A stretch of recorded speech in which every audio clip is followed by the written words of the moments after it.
Olá, pessoal, tudo bem? Queria agradecer imensamente ao Maicon e à Marcela e à Tatiana por esse encontro dentro do nosso quarto seminário e mostra de dança Dancep.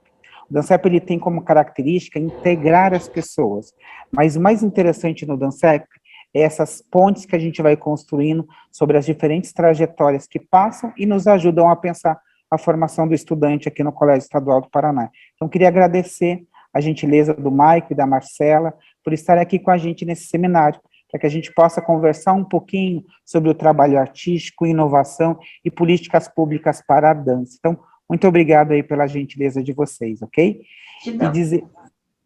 E dizer também que esse evento, ele conta com vários parceiros. Dentre os nossos parceiros, a gente tem a Secretaria de Educação e Esporte do Paraná, a Secretaria de Comunicação e Cultura do Estado do Paraná, a SET, também a nossa parceira esse ano, juntamente com a Unespar, o Escritório de Relações Internacionais, e o programa PIBID da Unespar, principalmente o PIBID relacionado à dança, que graças a essas parcerias a gente está conseguindo fazer com que o nosso evento, um projeto de seminário e mostra que acontece dentro de uma escola pública, chegue a outros lugares também, com o conhecimento que a gente produz aqui na escola, tá? E eu tenho a honra de ter a professora Tatiana, que vai juntamente comigo fazer a mediação dessa mesa aí, para a gente conversar. E queria deixar vocês super à vontade, para que a gente faça aí nesse intervalo de uns 50 minutos, para que a gente possa conversar sobre os trabalhos artísticos de vocês, inovação, e principalmente uma ponte com o que a gente está discutindo esse ano nas ODS, sobre as ODS, e pensar como que a dança, como que o movimento pode nos ajudar a mover ao mundo nos próximos 10 anos, principalmente quando a gente fala da Agenda 2030, né, no qual o Brasil também faz parte dessa organização, e a gente gostaria de pensar a partir desse lugar. Então, peço licença aqui para fazer uma pequena introdução, né? A gente sempre pensa com muito carinho, né? Conhecendo as pessoas, pensa como vocês podem agregar, né? Inspirar os nossos estudantes e mesmo a gente, né? Essa inspiração que nos mantém vivos. Então, acho que vou começar aqui com a Marcela Souza, que é advogada, atuante na área de cultura e terceiro setor, mestre em Humanidades, Direitos e Outras Legitimidades, pela USP, pós-graduada em Gestão de Projetos Culturais, pelo CELAC, também na USP, especialista em Direito do Terceiro Setor, pela ESA, UAB São Paulo, professora de Direito Civil na FAC, bailarina, professora de dança, produtora cultural, bacharel em Direito pelo Centro Universitário Unicuritiba, e participação no Colegiado Nacional de Dança, né, no MINC, no CONSEC, no Conselho Estadual de Cultura do Paraná, no Setorial de Dança e Fórum de Dança de Curitiba, e membro da Comissão do Terceiro Setor da OAB. Ela também é pesquisadora na área de Direitos Culturais, Terceiro Setor, Políticas Públicas e Dança. Então, tem uma longuíssima trajetória, né, envolvendo... Quem é essa, pessoal? É estranho quando a gente ouve de fora, né? Sempre em movimento, né, Marcela? Então, queria que você começasse um pouco falando, né, de como que essa bailarina, que eu imagino que deva talvez ter vindo antes, né, encontrou com esse caminho jurídico, né, e conectou as duas pontas, envolvendo políticas públicas e políticas para dança, né, nessa tua trajetória, na verdade, né, artística. Fala um pouquinho de você. Então, gostaria de primeiramente agradecer o convite, né, dizer que é uma honra poder estar aqui compartilhando um pouquinho da minha história com vocês. Obrigada pela lembrança, né, e sim, a minha trajetória, ela começa com a dança, desde pequena, né, desde muito novinha. A gente vai, aquilo, né, que a mãe coloca a gente na escola de dança, e daí era jazz, e daí já era viagem para competição, lá com 5, 6 anos, e aí com 9 ou 10 anos, eu me encontrei na dança, que é na danças árabes, né, então eu comecei a fazer dança do ventre, e aí nunca mais saí desse caminho, desse nicho da dança, que é muito rico também. E participei de uma companhia profissional durante alguns anos, fui coreógrafa, professora dessa companhia. Nessa companhia a gente agregava também algumas outras modalidades de dança, não só as danças árabes, né? Então, meu caminho, ele é muito corporificado, né? Desde muito nova. Em 2009, eu entrei para a faculdade de Direito, e eu tinha tentado a FAP, foi o primeiro ano que eu tentei também ingressar na licenciatura e bacharelado de dança na FAP. Não passei, e aí comecei a fazer Direito, para alegria dos meus pais. Na época, né? Na época, depois eles foram entendendo. Em 2011, eu já estava ali no terceiro ano de Direito e aquilo não saía da minha cabeça, né? Puxa, eu quero fazer FAP, eu quero fazer o curso de dança, então eu tentei de novo e passei. Eu me lembro que foi o primeiro ano daquela troca de grade da faculdade de dança, né? Então, é muita coisa nova, muita coisa diferente, foi a turma dos cobaias ali, né? E foi incrível, assim. Que ano foi isso, Marcela? 2011. Marcela, eu acho que a gente fez o mesmo vestibular, porque eu entrei em 2012 também. Uhum. Não, então, eu entrei em 2011, não, 2011 eu cursava, então eu fiz o vestibular em 2010. Nossa. É porque eu não lembrava de você, eu achei coincidência. Sim, sim. Então, naquele primeiro ano, a gente tinha as matérias, minha mãe se inscreveu em optativas para ver o que ia dar. E daí tinha a optativa de políticas culturais com a Marila Veloso. E eu embarquei ali em todas as optativas, estava lá numa empolgação, e daqui a pouco eu começo a prestar atenção naquela aula, e eu começo a escutar, porque legislação, e porque isso, e porque aquilo, opa, aí eu pego um pouquinho do que eu estou fazendo na outra faculdade, né, porque eu tinha uma angústia muito grande no direito, de como que eu pensava assim, como é que eu vou fazer meu TCC, como é que eu vou enfiar a dança no meu TCC do direito, né, porque eu queria. Então, ali naquela aula foi a virada de chave, foi ali naquele momento que eu escolhi de que maneira eu queria agregar minha carreira profissional, né, aliando o direito com a cultura. Em 2012, então, eu já estava totalmente inserida nesses contextos de participação institucionalizada, a gente estava aí numa época, bons tempos ali do Sistema Nacional de Cultura, né, então, estávamos aqui no Paraná criando o Conselho Estadual de Cultura, e a primeira gestão ali, então eu ocupei a cadeira da dança, salvo engano, foi ali que eu comecei a conversar mais com a Tati, eu me lembro que você foi na votação, que acho que aconteceu aí no Colégio Estadual, essa votação. Então, foi ali que eu ocupei esse meu primeiro cargo. Em 2014, eu comecei a atuar profissionalmente como advogada, só na área cultural, né, dando assessoria jurídica para artistas, essa área também do terceiro setor. Depois disso, eu cumpri mais um mandato no CONSEC, no Conselho Estadual, né, que eu fiz esse primeiro mandato, depois trocamos, e depois na terceira gestão eu voltei para a cadeira da dança também. Estive no Colegial Nacional de Dança, que pertencia à estrutura do Conselho Nacional de Políticas Culturais. Atuei também na Setorial de Dança de Curitiba, da Fundação Cultural, né? Eu, a Loa, o Yuki. Então, a gente estava sempre muito ligado ali no plano municipal, fizemos parte ali da construção do plano municipal da dança. No Fórum de Dança de Curitiba também, né, ali junto com a Marila. Então, ali a minha expertise um pouco na área do direito, eu consegui contribuir e agregar para a criação ali das leis de incentivo, tanto a municipal quanto a estadual, fazia parte dos grupos desses grupos de elaboração.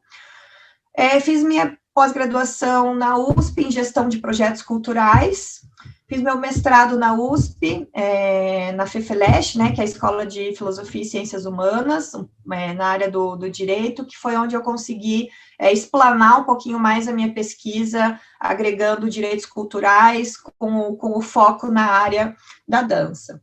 E nisso aí tenho, né, alguns livros, essa coisa da carreira acadêmica, né, de pesquisadora da luta.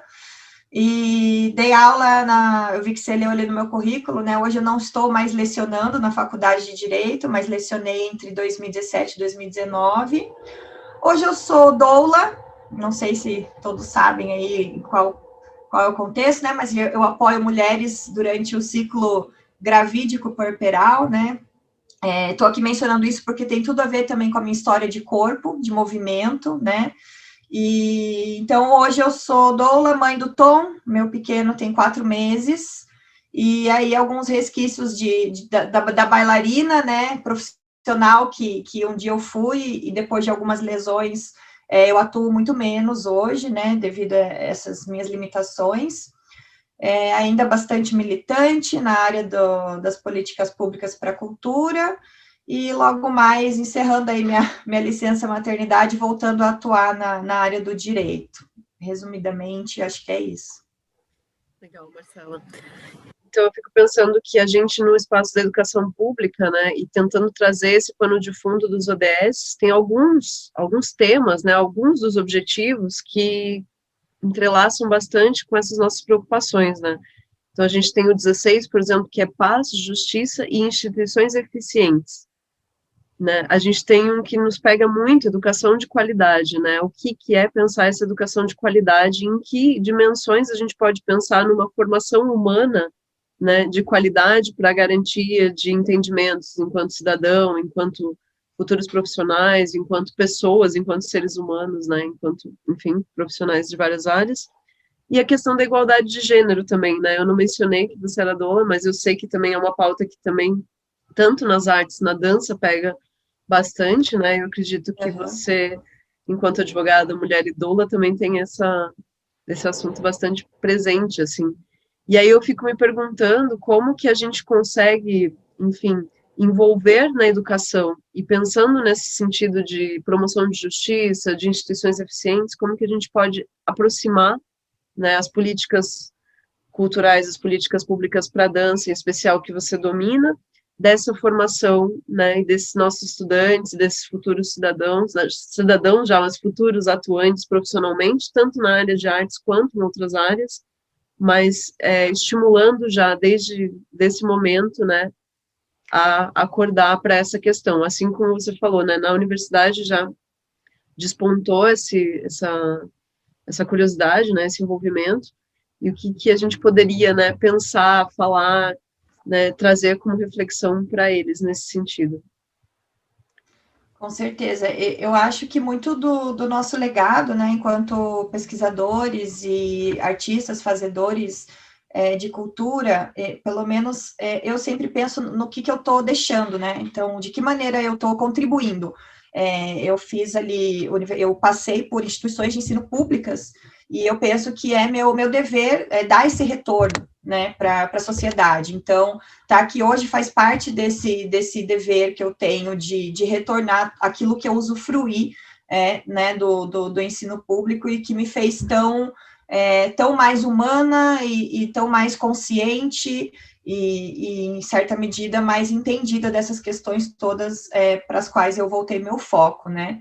Então, destacando mais uma vez a importância desse espaço aqui, né, dessa iniciativa, especialmente nesse cenário caótico, né, que a gente vive, seja das nossas mazelas decorrentes da pandemia, desse nosso luto coletivo, né, do luto e da luta coletiva que tem sido esse espaço de resistência artística de um setor que foi, se não um dos mais, se não o mais atingido, né, em termos, digamos ali, de trabalho mesmo, de sobrevivência, quanto também desse ambiente de uma democracia nada participativa, né, de uma política nada muito democrática nos últimos anos que a gente vive, né, com várias questões aí que vão muito contra tudo aquilo que a gente vem lutando há tanto tempo, né? E daí, especificamente, a área da cultura, né? Nós estamos acostumados aí, tristemente, a sermos taxados de, né, os arruaceiros, ou quem não tem nada para fazer, ou então você faz isso e mais o quê? Você trabalha com o quê, né? Você dança e faz mais o quê?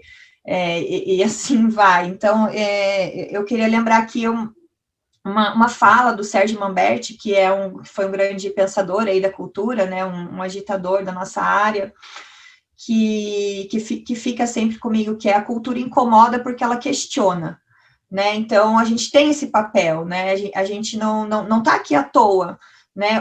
Como as pessoas na pandemia precisaram dos recursos artísticos para se manter em sua sanidade mental, né? Então, e a cultura, para além desse valor social e humano, ela é economia, ela gira economia, ela gira grande parte da economia. Ela é trabalho, né? É trabalho, ela é uma cadeia de trabalho muito grande, né? O tanto de movimento que um show de grande porte, mas também de pequeno porte, uma companhia, seja ela um pouco maior ou seja ela menor, coloca o pão ali na mesa de nós artistas, né? Então, a gente se colocar nesse nosso lugar de protagonistas também da economia nacional, da economia local.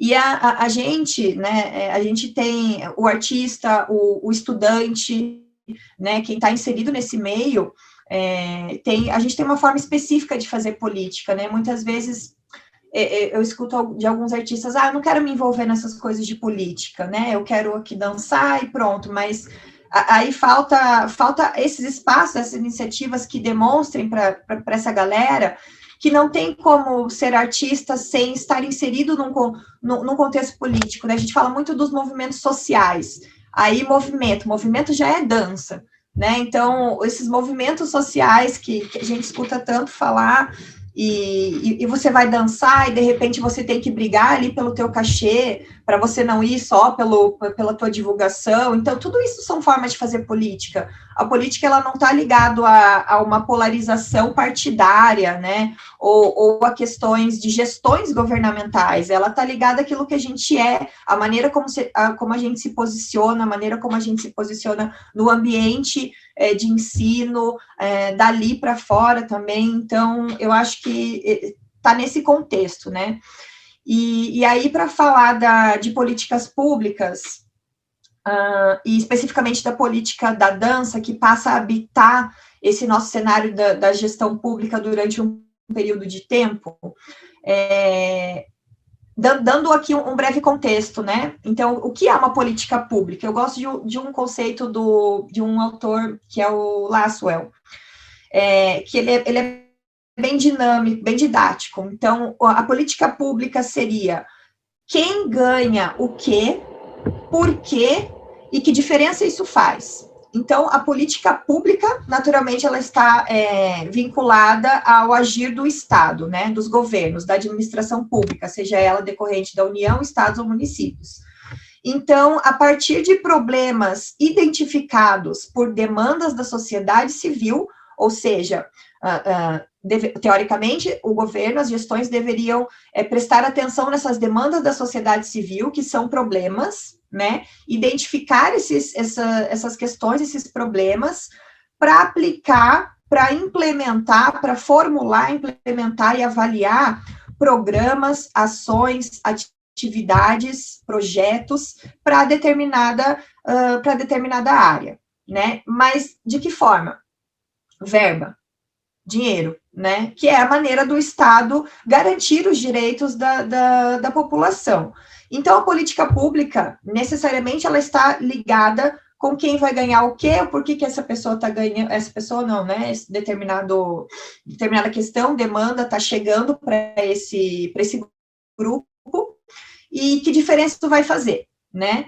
Então, a gente está falando de verba, e quando a gente fala de verba pública, a gente consegue especificar em algumas questões, como, por exemplo, todo município, todo estado e a União, no caso, existe ali o que a gente chama de plano plurianual, a lei orçamentária anual e a lei de diretrizes orçamentárias dessas regiões, dos entes, né?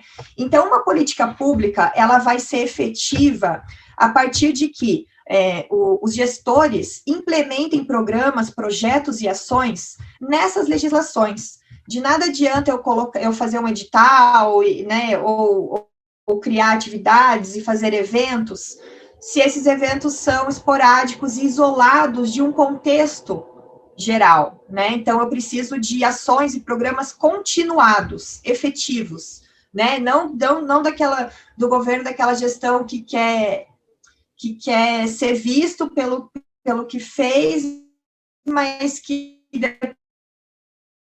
depois saiu sendo. Então, essa questão da verba, ela tem que estar implementada. Por quê? Porque daí a gente coloca a verba dentro da legislação.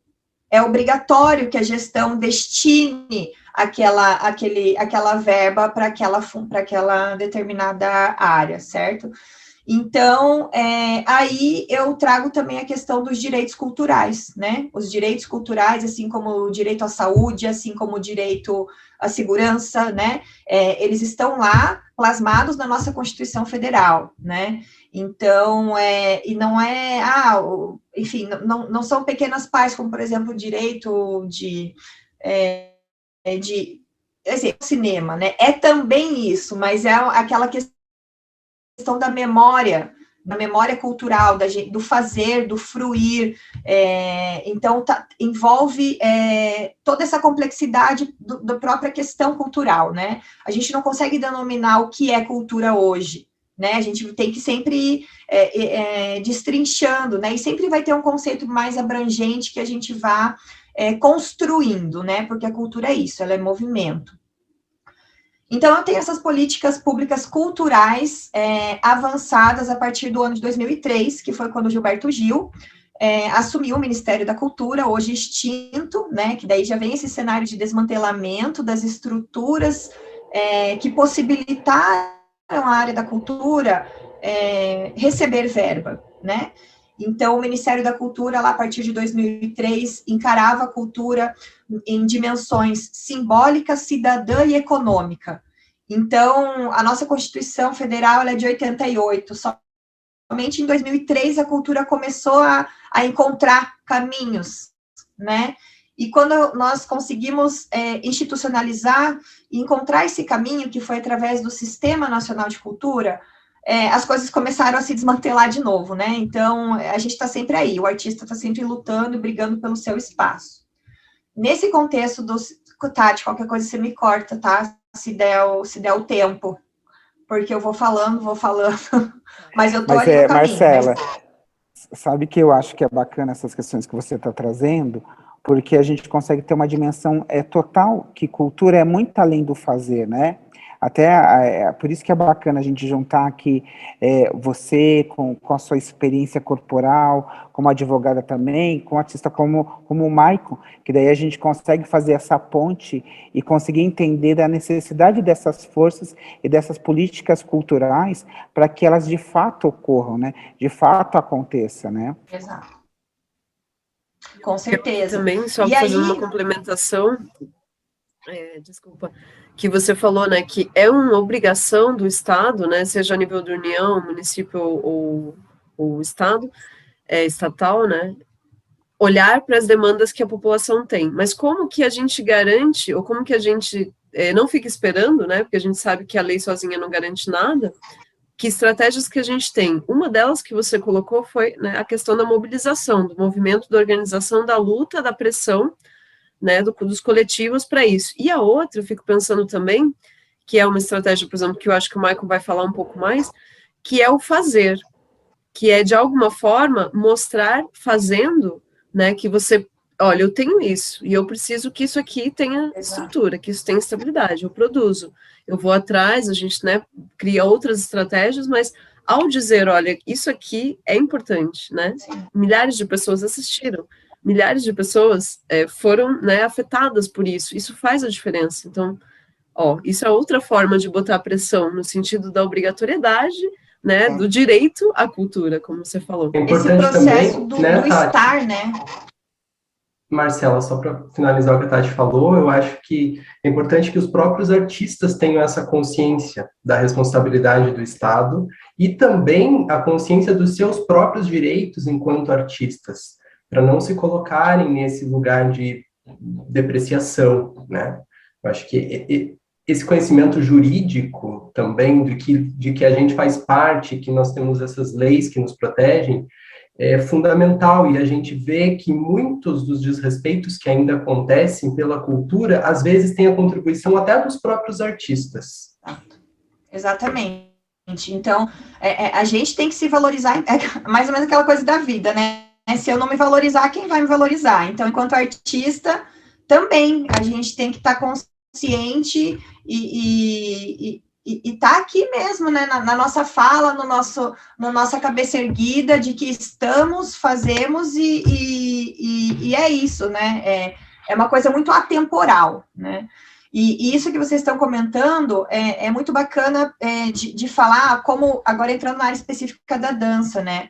Essa questão institucionalizada da época do Sistema Nacional de Cultura, que exigia desses entes federados um conselho, uma lei, conferências, né?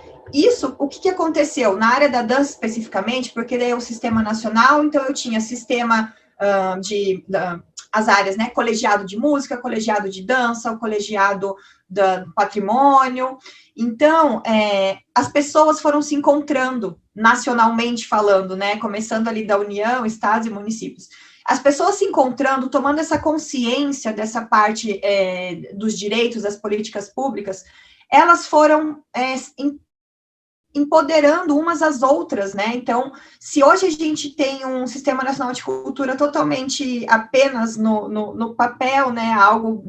Se na época a gente achava que a gente ainda tinha muito a conquistar, agora, então, haja raça e luta, né? Para a gente reabilitar tudo isso.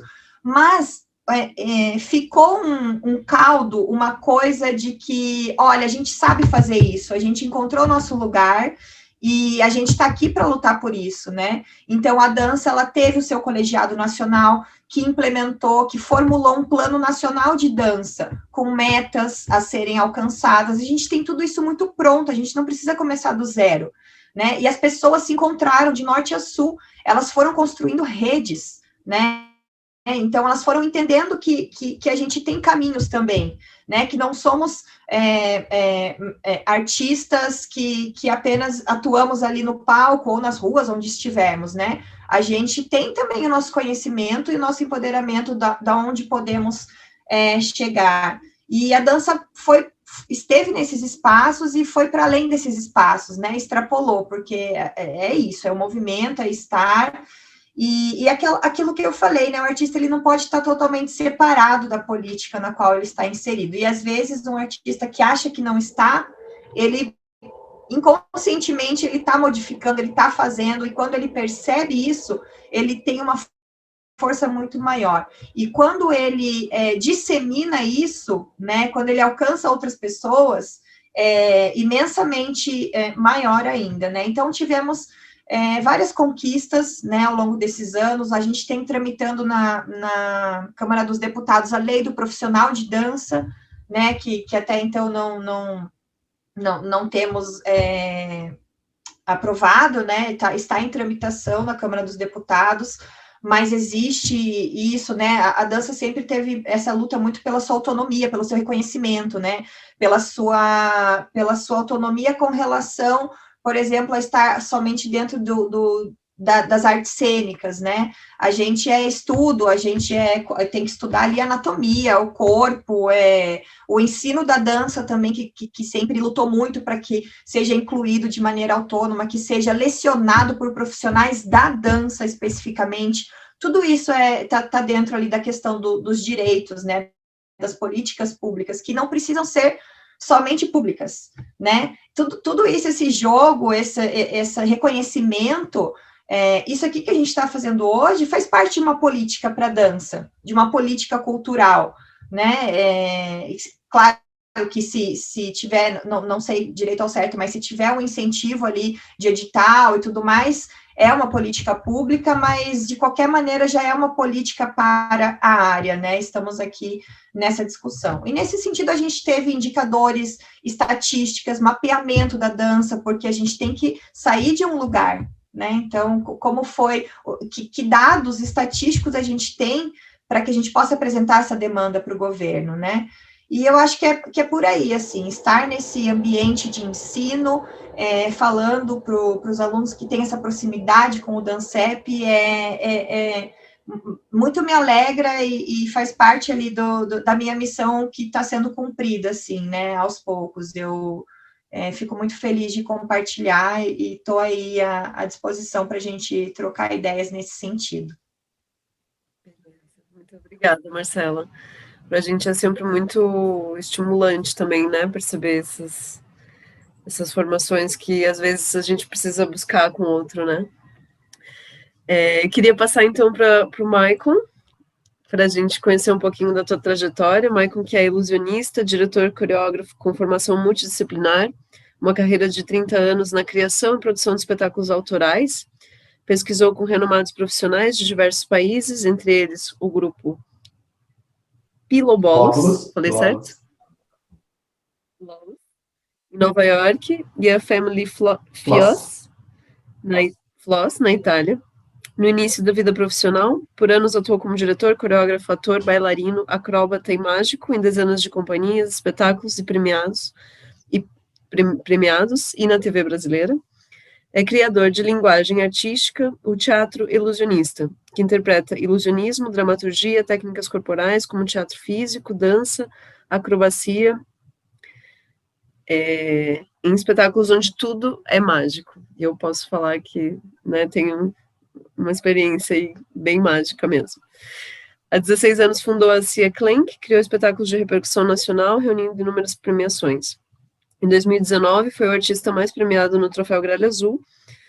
Em grandiosas produções, já conduziu processos criativos que somam cerca de 5.000 artistas de alto nível, diferentes nacionalidades e técnicas. Suas obras são marcadas pelo aspecto inovador, visual e mágico, e dialogam com o público universal.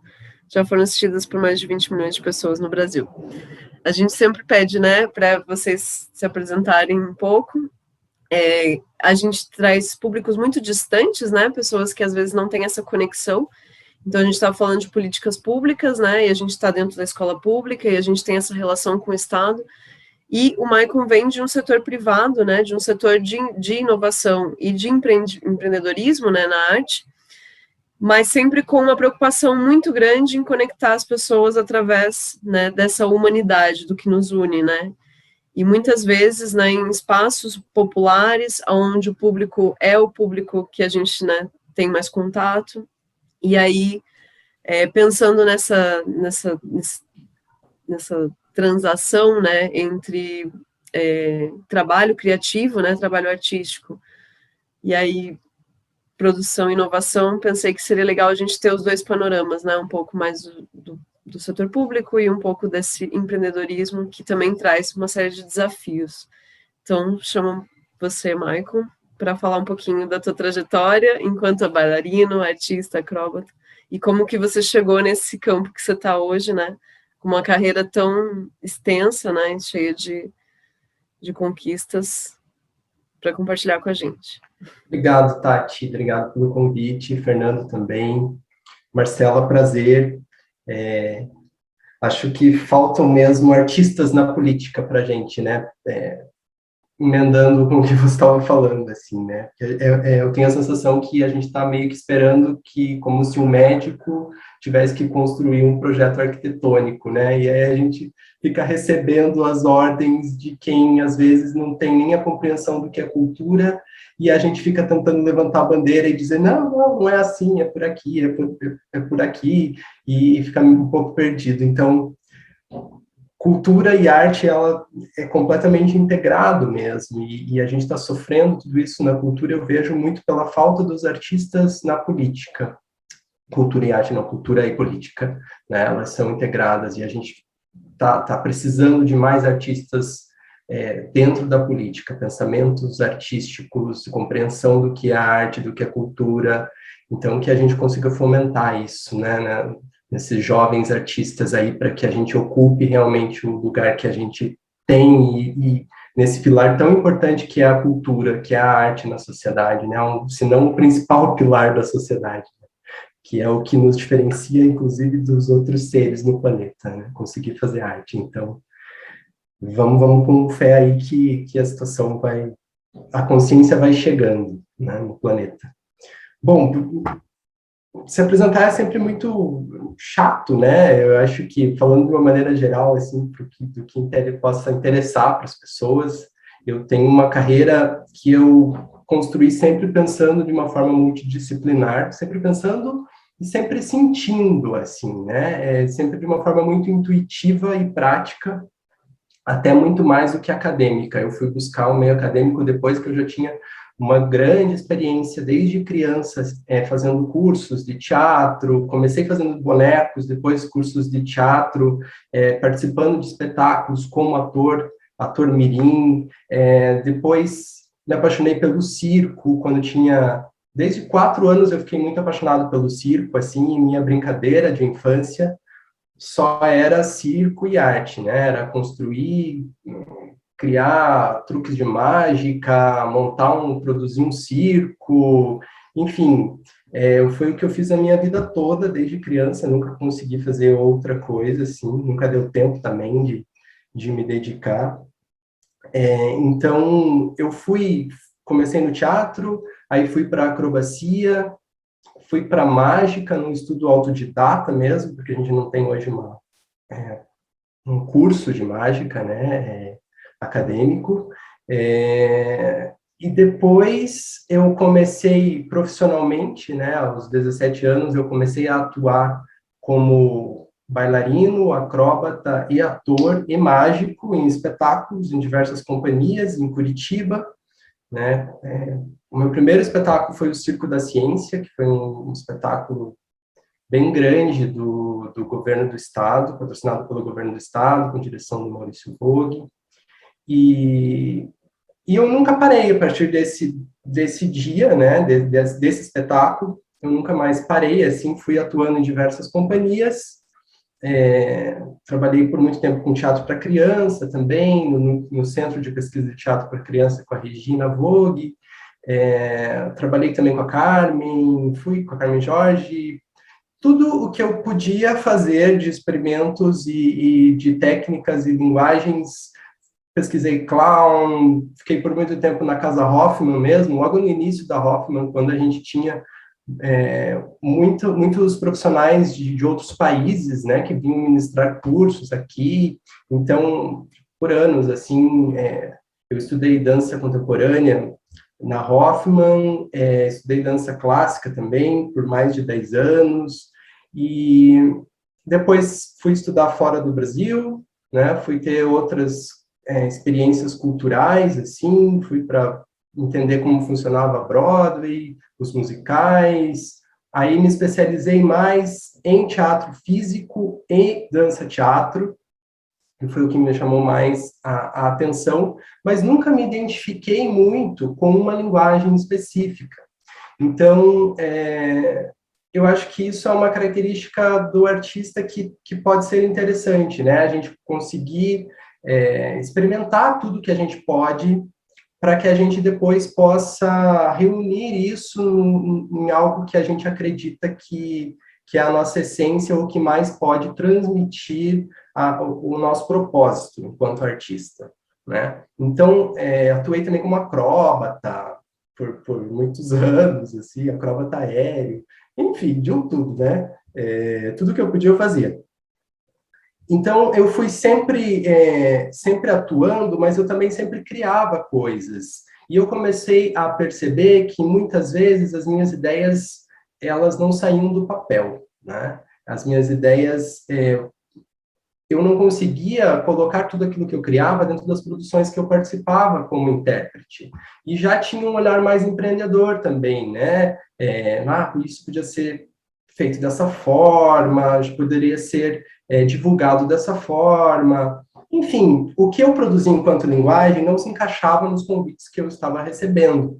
Isso era bem jovem, né? Então, eu comecei a empreender, a produzir profissionalmente espetáculos também, né? Então, paralelamente à direção e à coreografia, eu comecei a produzir os meus próprios espetáculos.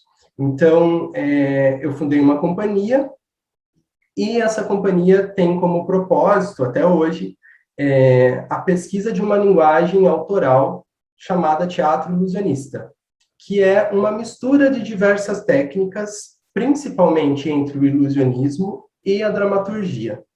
A dramaturgia, pensando na dramaturgia da dança, da dramaturgia do corpo em si, né?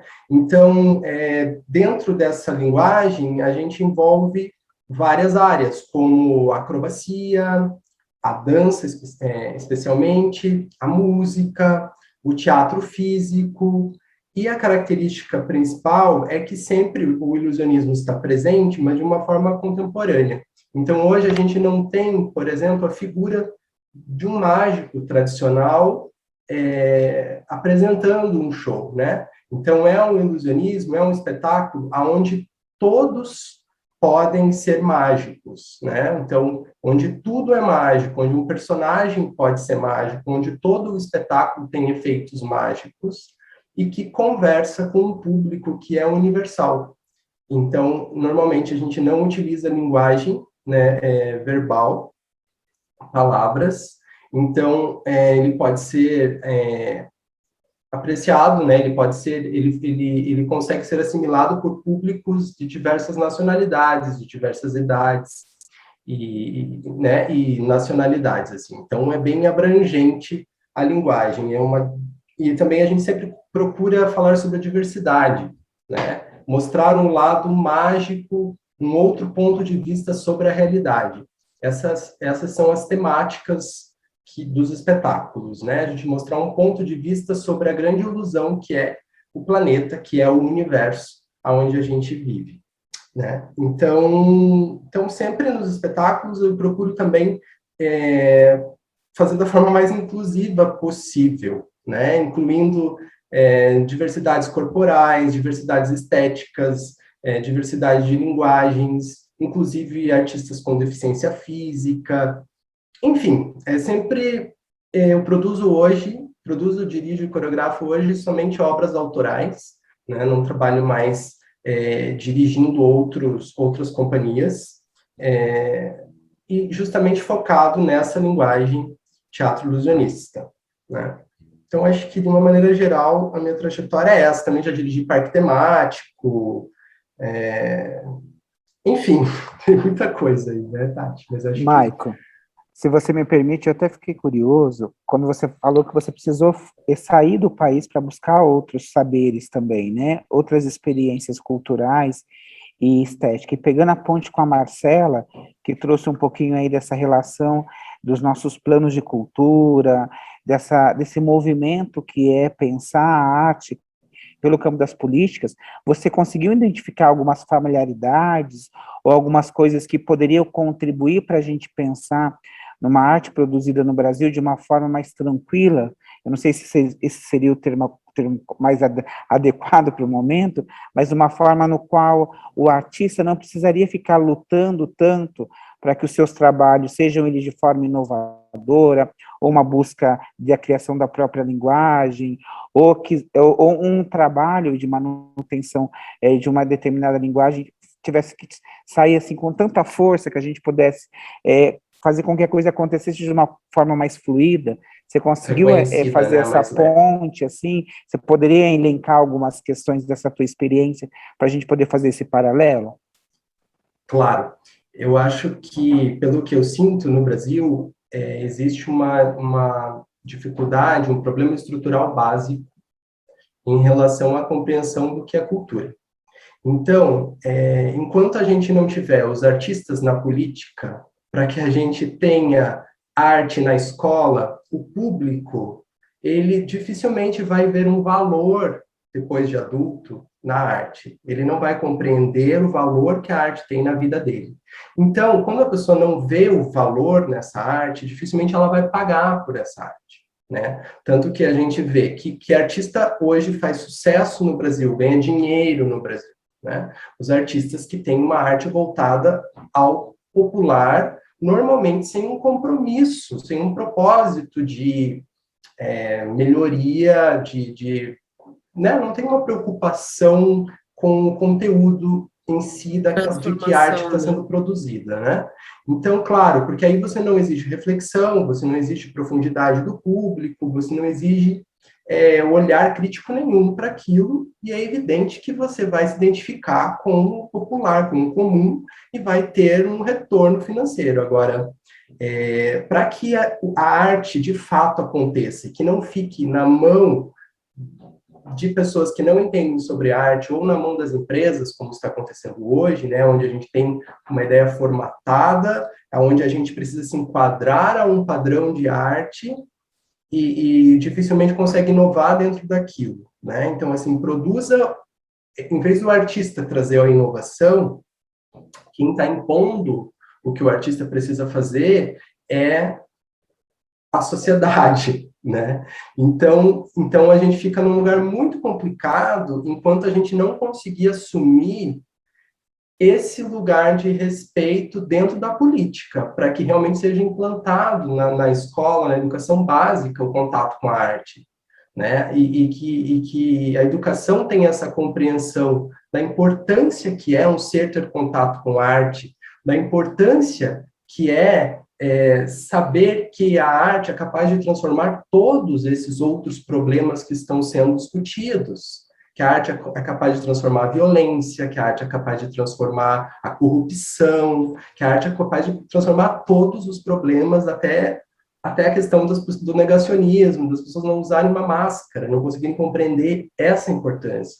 Então, enquanto a gente não tiver isso, eu acho realmente muito difícil, mas é um trabalho que a gente vai fazendo com o público que tem, mas assim, a gente vai tentando formar a plateia, mas eu vejo que a gente tem políticas totalmente equivocadas ainda hoje, né? Até mesmo informação de plateia, né? Porque Michael, se me permite uma rápida pontuação, claro. Normalmente o artista que ganha o dinheiro é aquele que a gente está associado com aquele contexto de nós vamos levar a cultura, nós vamos levar a arte, vamos levar a cultura para a região X, ou para, né, enfim, essa ideia de que, por exemplo, regiões mais periféricas estão carentes de cultura, e isso é uma coisa totalmente equivocada, né? Então, sim. Exatamente disso que você está falando, em primeiro lugar, das próprias pessoas reconhecerem-se enquanto fazedoras de cultura, e por que não da arte? Porque uma vez que elas se reconheçam enquanto fazedoras de cultura da sua região, não se auto-menosprezem, né? Ou não muito vangloriem artistas que estão ali, sem aquela questão toda da transformação do pensamento crítico, enquanto essas pessoas não se auto-reconhecerem, e a partir de então que elas entrem no meio artístico, né, porque uma vez que elas valorizem o local onde elas estão inseridas e a cultura desse local, elas podem sim chegar no meio artístico, se interessar pelas artes e continuar nessa história, né, de lutar pelo nosso espaço. Sim, e as pessoas precisam compreender o que é arte, né, em primeiro lugar. Eu acho que esse é o ponto inicial, assim. Até a própria educação precisa, os próprios educadores precisam compreender o que é arte, para que a gente cresça e sabendo da importância dela, né? Os próprios artistas, muitos artistas, eles gostam, mas muitas vezes não compreendem a importância que seu trabalho tem. E isso nos prejudica. Isso que você está falando é tão importante, porque, às vezes, e o próprio educador ou a educadora em arte, ele precisa entender que até mesmo essa tua fase de formação, ela é ressignificada com o transcorrer do tempo, né? Então, entender os múltiplos olhares de compreensão dessa arte que é produzida no seu tempo, e entender de que forma ela tem essa potência na formação dos estudantes que passam. E a gente fala isso de cadeira, né, Tati, aqui no nosso projeto, no projeto que é abraçado por esse lugar que se chama Colégio Estadual do Paraná, que tem uma escolinha de arte com mais de 60 anos de existência, numa escola pública. Nós acreditamos na transformação e também não só nesse indivíduo que se transforma com o tempo pela arte, mas que ele constitui o mundo com um olhar estético também. Ele se constitui enquanto indivíduo numa sociedade que a arte está imersa a ela, né? Então eu vejo, é tão importante essa discussão que a gente está tendo, pegando a fala aí da Marcela, para que a gente possa fazer com que a arte esteja lá. Vamos pegar o exemplo do artigo 26 da LDB lá, que fala que a arte é obrigatório a arte na escola, mas não fala como. né? Se ela tem que ter quantas aulas dentro da escola, que linguagens são essas que adentram a escola. E tem uma questão que eu tenho conversado com muitos artistas ultimamente, é que também é importante que o artista, ele se coloque no lugar do que não teve essa experiência do fluir arte, e que ele, em algum momento, pegue o espectador pelo colo, no sentido de ajudá-lo a compreender, porque quando a gente fala de arte, a gente fala de criação, e existem muitas e muitas formas dessa criação se materializar, né? Então, essa complexidade que o universo estético, o universo cultural, o universo artístico, ele se materializa no processo de ensino, é fundamental que os nossos estudantes entendam que arte é trabalho, que a arte é muito trabalho, e mais trabalho, e que é importante na formação humana, né? Exato. A arte, ela traz a inovação, né? Nós, artistas, trazemos a inovação para o planeta, né? E o que seria inovação, né? A palavra inovação, né? Aquilo que é criado e que pouco parece com o que já foi feito, ou seja, daquilo que até a Marcela estava falando, né? Com os padrões, com o normal. A arte, ela traz esse olhar para o mundo diferente, ela traz, né, um outro ponto de vista, né? E inovação é a vida, é só uma questão de consciência mesmo, né? Porque a inovação, a vida é uma inovação constante, né? A vida é um instante, a vida é como a arte, a vida é um risco, né? A arte que acontece ali só naquele momento, naquele tempo e espaço, é como a vida. Então, assim, inovação é vida, né? Isso é importante ter essa clareza também. Eu acho que o artista precisa saber que ele é um agente que trabalha com inovação, né?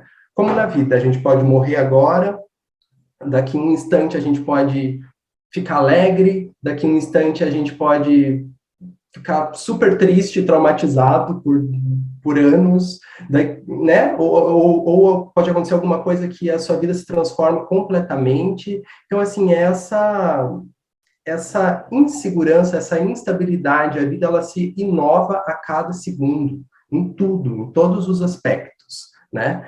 E só que qual é o oposto da inovação? É a normalidade, é o normal. Então, o que as pessoas querem? Elas querem ter um ponto de vista confortável, é a maioria, né? É a massa, né? Esse ponto de vista, ele ignora a diversidade que é o universo. Ele ignora todos esses riscos, né?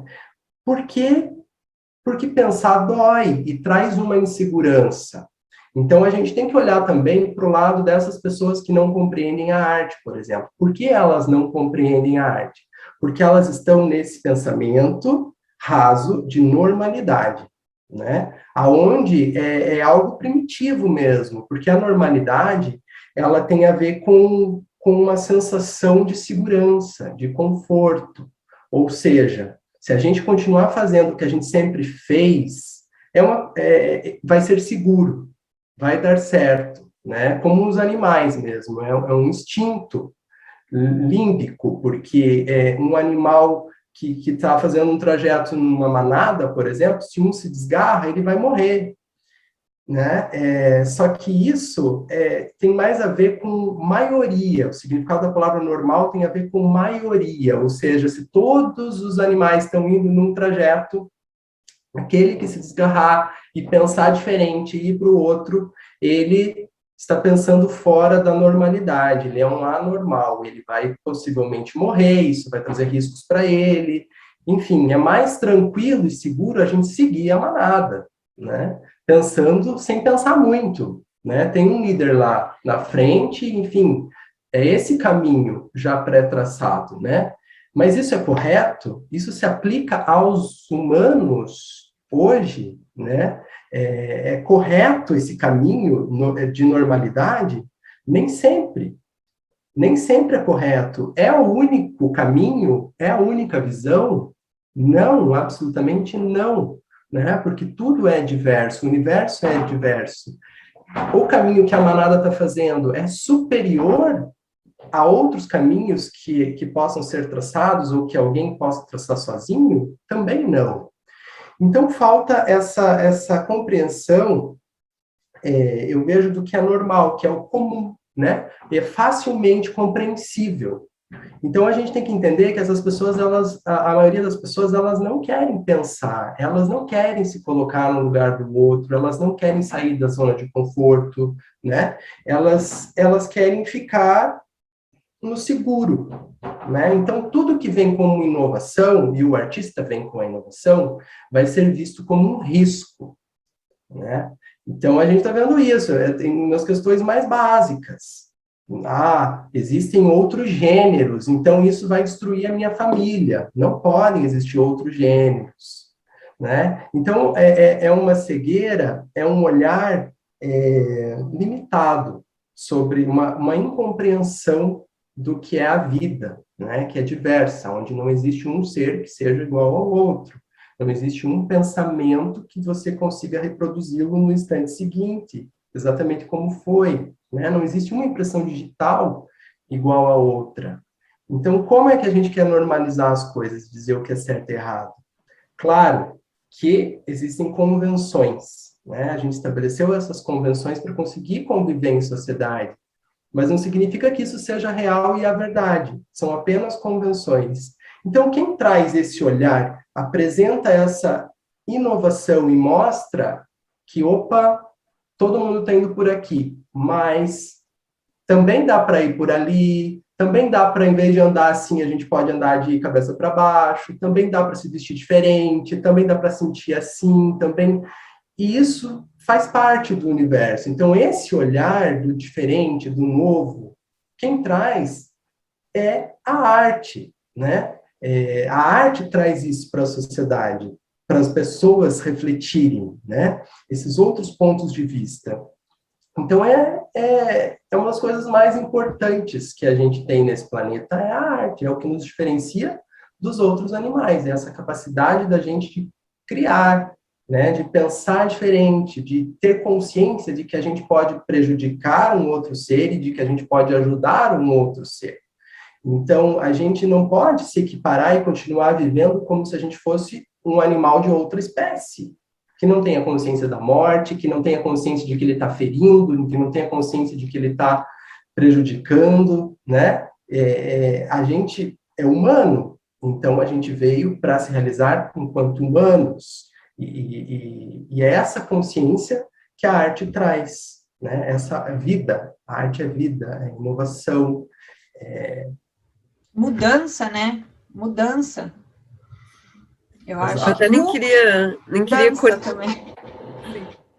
Não queria cortar, mas muitas, enfim, a tua fala reverbera muito na gente, né? Porque esse espaço que é o Dancep, né? Que é um espaço de arte que, através da dança como principal linguagem, mas agrega todo esse pensamento multidisciplinar que é a arte, né? Quantas vezes o Fernando, que é um grande inovador, chega com a proposta, vamos fazer isso, assim, eu acho que vai dar certo, e não sei o que, e todo mundo fala, meu Deus, não vai dar certo, o que é isso, não sei o que lá. E quando chega lá no final, todo mundo fala, caramba. E é isso, né, essa coragem que é necessária que o artista tem, né, o artista tem a coragem. E esse espaço de experimentação, que é a sala de aula de arte, né, é o espaço que o aluno, o estudante, começa a reconhecer as suas potencialidades que ele antes não tinha visto.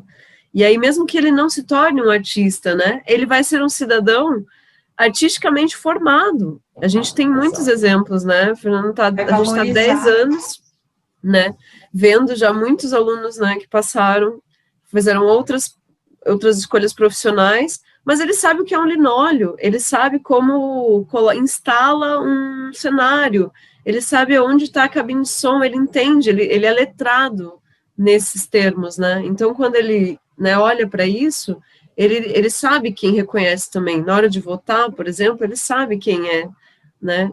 Ele sabe o que é a vida, né? Ele sabe o que é a vida. A gente pode pegar em números, por exemplo, quantos artistas a gente tem presos? Quantos artistas assassinos vocês conhecem? Aposto que pouquíssimos. Eu não conheço nenhum na minha vida toda, eu nunca conheci um artista, sabe? Então, se você for... porque a arte é isso, ela desperta a consciência, no ser, independente se ele vai ser um intérprete, se ele vai ser um criador, ou se ele tem a arte na vida dele, de alguma outra forma, né? Ela desperta essa consciência no ser. Então, ou mesmo, enfim, ex-presidiários que se reabilitam pela arte, né? Pela arte. Então, a própria arte é o retorno social, né? Muitas vezes a gente vê essas políticas burras que tentam criar justificativas para se fazer arte. A arte já é a justificativa. A arte já é a contribuição. Eu não preciso levar essa arte para um público específico ou falar especificamente do que aquela empresa ou aquele edital quer para estar fazendo arte, né? A arte em si já tem o valor imensurável para a sociedade, né? Então, Tati, eu acho que seria bacana a gente falar também dos desafios, né? Sim. Eu ia te perguntar isso, né? Nesse meio que você atua, não parece fácil, né? Tudo isso que a gente tem aqui enquanto nosso senso comum, né? Não parece ser fácil. Então, que desafios e que sugestões, né? Ou dicas, ou estímulos, incentivos você daria desse lado de lá para quem está galgando, né, essa trajetória também, criando esses caminhos também. Ser um inovador corajoso, um artista corajoso. Dica, assim, o que a gente pode falar é de experiência, né? Eu acho que eu tenho uma trajetória de muitas experiências de coisas que deram certo e de coisas que não deram certo. Então, a gente está em constante aprendizado, né? Não existe uma fórmula.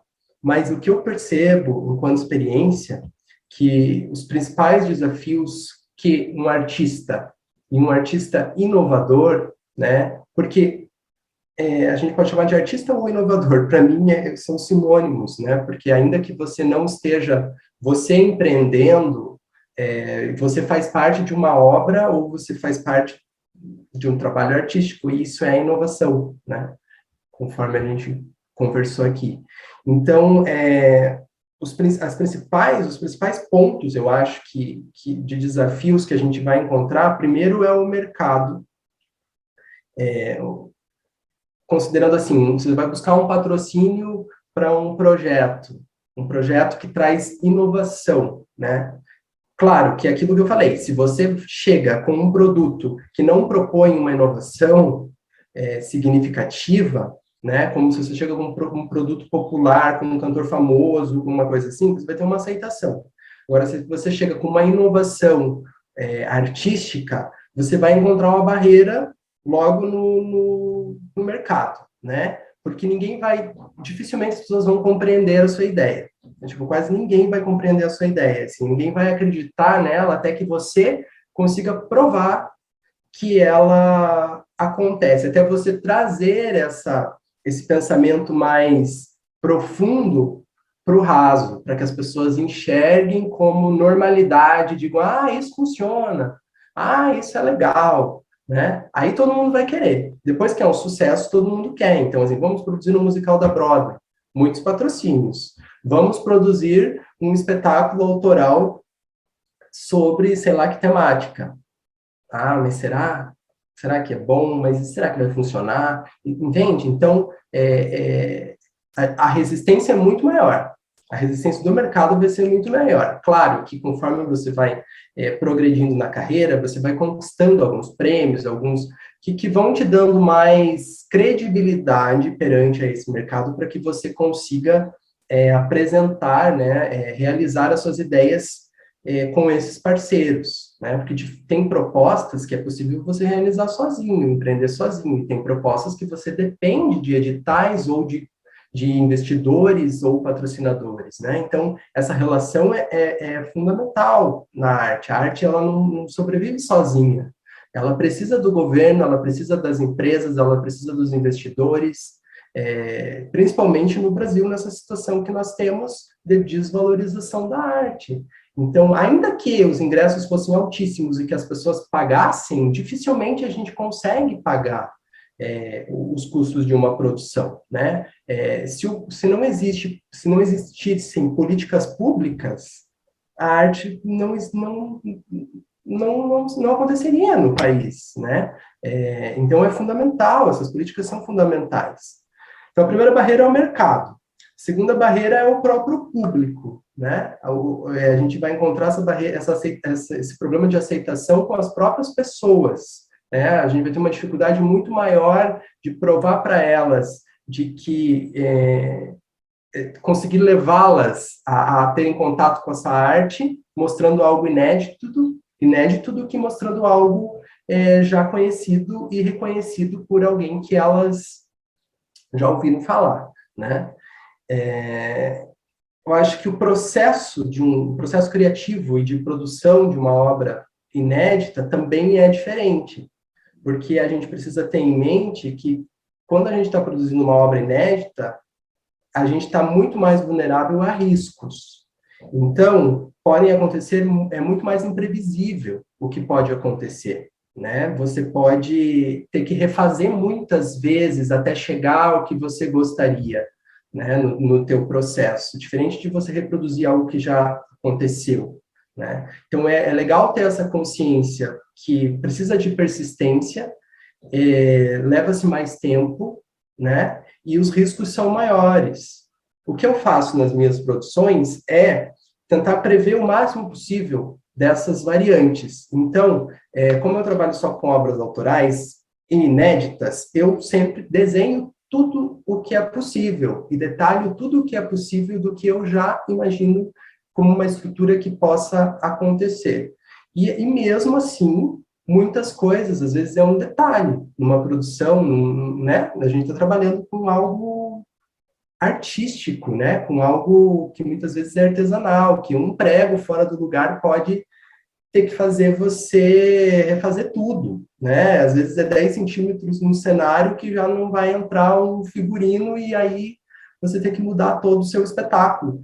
Então, você tem que estar preparado para dar conta de tudo isso, assim, desse processo, né? Os artistas também são... A própria classe artística também é uma dificuldade, é um desafio, porque se você vier com uma linguagem inovadora ou com uma proposta que fuja do que as pessoas consideram como arte, você também vai sofrer resistência. Então, assim, não é legal você ficar dependendo muito da aprovação dos colegas, né? Porque você não vai ter essa aprovação, porque esse senso do comum, do seguro, ele vale para os humanos, né? Então, até os próprios artistas que trabalham com inovação, muitas vezes não têm essa consciência de que existem outras possibilidades de se fazer arte, e às vezes vem um olhar como, essa arte é menor do que essa, né? Eu que já transitei por várias linguagens, posso dizer isso. Então, assim, quando eu fazia circo, as pessoas do teatro achavam que o circo era... o circo, né, o pessoal do circo, não era tão legal, né? Então, aí você vai para o circo, é o pessoal da, sei lá o quê. Então, sempre tem esse preconceito de, a minha arte é melhor do que a sua, assim. Então, é uma visão limitada, né, do que é o artista e a arte, assim. Vai ter muito julgamento nesse sentido. E a última barreira que eu vejo é a política mesmo, né? Os desafios que a gente tem de se enquadrar, trazendo uma inovação dentro dessa política que a gente tem que enfrentar hoje. Então, se você depende de um edital, se você depende de um patrocínio, você, muitas vezes, vai ter uma dificuldade gigantesca de inovar, porque você tem que se adequar àquilo que estão propondo que você faça, né? Então, como é que a gente, como artista, vai trazer uma inovação se já estão me propondo o que eu tenho que fazer? Né? Já estão propondo que eu tenho que falar sobre o tema diversidade. Mas somos nós, os artistas, que trazemos a inovação e os temas, né? Então, eu não estou criando, eu estou desenvolvendo, prestando um serviço, estou desenvolvendo um tema para que eu consiga realizar alguma coisa enquanto artista. Quando, na verdade, os artistas deveriam ser estimulados a potencializarem a sua arte, né? A desenvolverem o seu melhor. E aí sim trazerem a inovação de uma forma livre, né? A arte, ela depende de liberdade. A gente não tem como ficar enquadrando. Eu tenho uma linguagem, por exemplo, que eu não consigo nem escrever num edital, porque eu não posso enquadrar em teatro, eu não posso enquadrar em circo, então eu não posso enquadrar em dança.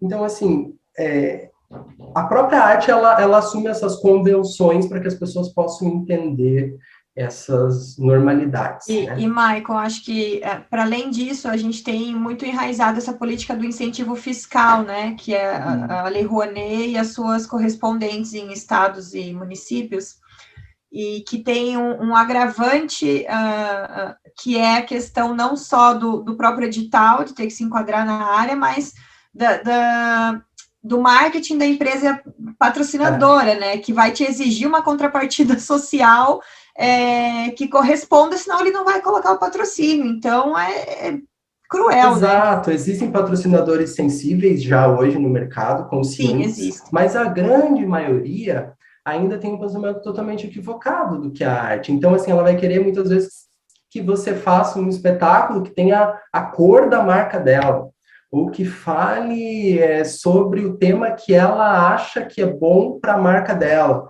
Então, assim, isso é arte, né? Como é que a gente faz arte nessa forma, né? É uma prestação de serviço para a empresa, né? Porque a gente está ali construindo arte junto com a empresa, que é a pessoa que não está interessada numa melhora uma pessoa, uma instituição que não está interessada na melhora da sociedade em todos os casos, né? É muito bonito a gente olhar lá nos sites, apoiamos inovação, mas manda um projeto inovador para ver se você tem a aceitação que é do essa patrocínio. inovação que eles dizem que apoia, né? Exato. A gente volta para a questão da educação, né? O que a pessoa entende como arte, como cultura, e como que ela se sente parte desse mundo, né? Onde não é direto, né? Eu não dou dinheiro aqui para receber aqui. Eu contribuo para uma transformação que é inteira, né? Que é integral, quanto todo, né? E não diretamente, isso aqui vou investir tal porque vai me dar. Não é assim, instrumental, né? E detalhe... Uma formação mais ampla. E o detalhe é que esse dinheiro nem sai da empresa, né? Na verdade, Exato. Custo zero para a empresa. E sai do público mesmo, né? Do que voltaria para o público. Gente, eu queria poder ficar um tempão conversando com vocês. Queria primeiro agradecer vocês, né? Mas o nosso tempo é um pouquinho curtinho, mas a gente espera que aqui seja só o ponto de partida, que a gente possa ter outros momentos como esse, para que a gente possa conversar. Daí, para a gente finalizar, e para eu pedir assim, as considerações finais de vocês, eu queria fazer um convite. A gente está trabalhando esse ano, pensando nos 10 anos do DANCEP, e pensando no caminho que daqui 10 anos nós vamos ter que prestar conta, fazer um checklist, o que a gente se aproximou da Agenda 2030, o que o Brasil ele fala sobre educação, sobre os 17 pontos ali, sobre os objetivos para pensar esse planeta como um todo. E eu queria, se vocês queriam fazer esse exercício da criação com vocês, se vocês tivessem a batuta de definir ações para os próximos 10 anos e tivesse a autoridade, o poder, o recurso e condições para que pensassem em ações nos próximos 10 anos, quais seriam as primeiras ações que vocês tomariam para que a gente pudesse fazer com que a arte, a cultura, as políticas públicas fossem efetivadas na nossa ação humana? Vou começar. Não é é uma pergunta profunda, né? Uma pergunta aí para... Mas eu acho que eu diria que eu enfrentaria muito essa barreira do finalzinho ali da fala do Michael, de que ao mesmo tempo em que a gente precisa, os editais, a gente precisa de menos burocracia, existe a necessidade de se partir de algum lugar para chegar em algum lugar, né? Eu encontrei muito essa limitação ao longo dessa minha trajetória de alinhar a área jurídica com a área das artes, porque a área jurídica, a tendência dela é limitar, enquadrar. E as artes, a cultura, a tendência é expandir. Então, a partir do momento em que a verba pública está envolvida, a gente não vai conseguir escapar de algumas questões minimamente burocráticas. Então, eu acho que se eu tivesse a batuta, eu resgataria algo parecido com o programa Cultura Viva que a gente teve, né? Que era uma política pública não era um edital especificamente focado em escreva o seu projeto, era vamos te ajudar no sentido da manutenção do projeto, das atividades que você já desenvolve na sua região, né? E isso sempre me cativou muito essa ideia, né? Então, de expandir os requisitos burocráticos, porque a gente tem saberes orais, né? A gente tem saberes ancestrais, a gente tem povos que não tem um computador para escrever um edital, né? Então, eu acho que desburocratizar, mantendo certas limitações, né? Chegar o máximo possível próximo de atingir o atendimento a essas inovações. Então, eu canetearia um programa mais próximo de manutenção de coletivos e projetos, iniciativas já existentes, né? Se fosse pegar aí o exemplo da companhia do Michael, subsidiar mesmo aquilo que ele já produz, à medida que ele me apresente de que maneira que o que ele está fazendo está fazendo a diferença, né? Então, isso ele poderia apresentar, enfim, de N maneiras que não fossem tão burocráticas. Eu lutaria por algo nesse sentido. Obrigado, Marcela. Muito obrigado. Que bacana, né? A gente já tem ações que já deram certo, a gente precisa fazer que elas se tornem de forma permanente, né? E que nessa permanência a inovação ela vai fluir também. Muito obrigado pela gentileza. Maicon. Então, eu acho uma pergunta bem complexa, Fernando, eu acho que eu não tenho essa resposta. Eu vejo, assim, que, independente das ODSs e tudo mais que a gente vem criando aí para tentar, né, trazer uma consciência para as pessoas, né, porque nada mais do que isso, né, você educar as pessoas de que elas precisam agir de forma menos nociva ao planeta. Eu acho que são dois pontos para os artistas nesse momento, né, na sociedade atual que a gente tem, é se manter com coragem, consciência do seu papel no planeta, não se colocando num lugar de inferioridade, né, se manter com essa ousadia e persistência e ética, né, ética pensando no que é melhor para o outro, né, eu acho que esse é o ponto do artista. E o ponto governamental, o ponto de políticas, o ponto de projetos, eu não vejo outra saída a não ser mais artistas na política, a não ser a gente ocupar realmente esse espaço para que seja mais rápida essa recuperação de falta de cultura, né? Para que a gente consiga ter o quanto antes a cultura junto com a educação nas escolas, para a gente conseguir essa transformação pela base da sociedade, né? E porque enquanto a gente não arrumar lá, a gente vai estar só tentando discutir coisas básicas, né? Você vê hoje o desgaste que a gente tem aí para a gente estar discutindo assuntos que são óbvios, né? Desde de isolamento social, a gente está discutindo vacina, a gente está discutindo cor, a gente está discutindo orientação sexual, a gente está discutindo coisas que são muito simples, né? São coisas simples de serem compreendidas e que ainda não são. Então, assim, eu acho lindo as ODSs, mas, sinceramente, se a gente não tiver artistas lá na política que obriguem as empresas a cumprirem as ODSs, eu acho muito difícil ter uma transformação de cima para baixo. Eu fiquei pensando no mesmo sentido, assim, eu acho que se a gente só equiparasse a carga horária, por exemplo, da educação básica, ensino fundamental, ensino médio, entre artes e as outras disciplinas, isso já faria, assim, uma diferença em todos os níveis, né? Se eu tivesse o poder, a batuta, eu acho que seria por aí. Queria agradecer também. Tascar a arte no ensino básico, né? Eu acho que sempre, desde criancinha. Ia dar boa. Eu também Vocês acho. falaram, né? E por artistas e profissionais que tenham arte no seu fazer. Exato. A gente tem experiências, né? A gente tem comprovações disso, né? Em outras culturas, em outros países. Então, a gente não está aqui...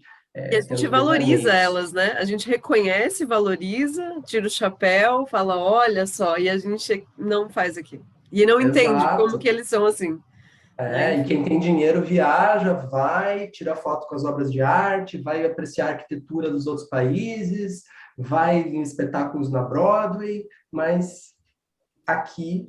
umas férias, né? É só um... Gente, eu também continuaria conversando por horas com vocês. Queria agradecer muito terem aceito o convite. Foi muito especial essa troca, né? Apesar de aparentemente tão distantes, a gente conecta sempre as pontas para refletir, né? E para transformar também as nossas ações. Agradecer do coração mesmo que vocês estiveram aqui e todas essas aulas, né? Que foram dadas de experiências próprias sobre esse campo tão complexo, né? Então desafiador que é a arte. Obrigada, Tati. Obrigada, Fernando. Foi um prazer trocar ideia contigo, Maicon, também. Estamos aí juntos na luta. Obrigado, Marcela, Tati, Fernando, amei também. Esperamos aí que a gente possa estar contribuindo com quem está assistindo, né? De alguma forma, se identificando. Com certeza. E eu estou aqui, no colégio, atrás a gente está recebendo o nosso colégio agora, que ele foi restaurado. Estou aqui no Salão Nobre. A gente espera que o mais breve possível nós estejamos todos aqui, um com o corpo próximo ao outro, de forma segura, e que a gente possa estar fazendo desse espaço não só um espaço de educação, mas um espaço de criação humana, em todas as suas vertentes, em todas as suas cores, em todas as suas vontades, em todas as suas multiplicidades. Então, gente, muito obrigado, até breve e até a próxima oportunidade para a gente continuar conversando, crescendo, aprendendo e criando juntos e juntas, tá bom? Um forte abraço. Tchau, tchau.